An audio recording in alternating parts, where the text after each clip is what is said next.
kulankan oo isugu yimaadeen bulshada ku nool dalka Jarmalka gaar ahaan magaalada Lugshafen ee gobolka Rheinland-Pfalz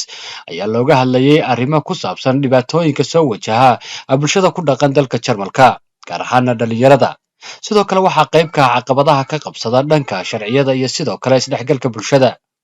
kulankan oo soo qaban qaabisay hay'adda SACCO iyo shirkadda Transfer Galaxy ayaa sidoo kale waxaa diiradda lagu saarayay caqabadaha ay la kulmaan dhalinyarada ku dhaqan dalka Jarmalka sidii looga wacyigelin lahaa falalka dembiga ee marmarka qaarkood ay ku kacaan. Sidoo kale waxaa qayb ka ahaa wacyigelinta inay naftooda ay halligaan iyagoo isku dhiga qaybtoodna tareemada. hay'adda SACCO iyadoo barnaamijkani soo qabatay kulankaanna uu ahaa kii labaad ee abad ka dhaca ee dalka Jarmalka ayaa halkaasi waxaa ka hadlay guddoomiyaheeda Maxamed Cabdullaahi Farxaley oo isagu ka warbixinaya ujeedka kulankani iyo waxa ay uga dan leeyihiin. wax aad u weyn in bulsho Soomaaliyeed oo dadkeena aan afurino inaan soo dhaweyno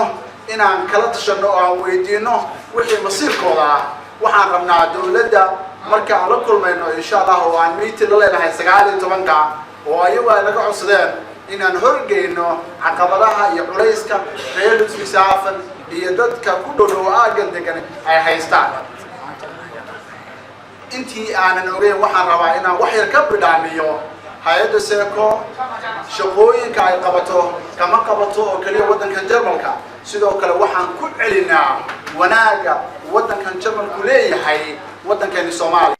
kulanka intuu socday sidoo kale waxaa ka hadlay dadkii ka soo qayb galay oo iyaguna sheegay in kulamada noocan oo kale ay muhiim u tahay bulshada Soomaaliyeed maadaama mar walba wacyigelintu ay u tahay mid dhiirigelinaysa bulshaduna aysan ku dhiiran falalka ku racan maadaama la joogo dalal kale.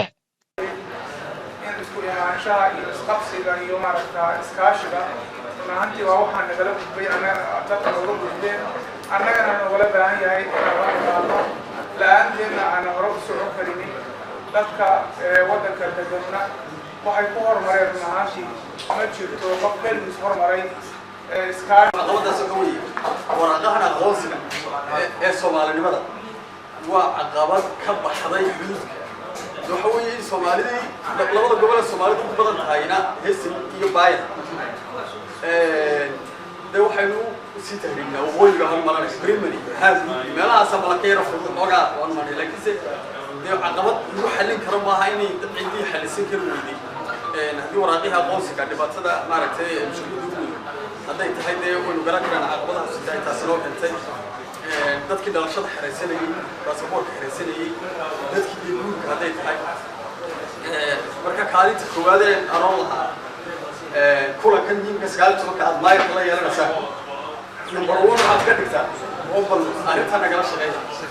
واحد نفط على ما تعيش على شعلاته واحد نفط على ما تعلت هاي على شعلاته ولا الكعب إنها مصيبة إنه قاعدين مصيبة أنا بتعين إنه قعدت هنا بكرسمي إلى هاي القرآن يسوي في كل أمة إلى هاي من بدر إلا أيام قعدت هنا يسوي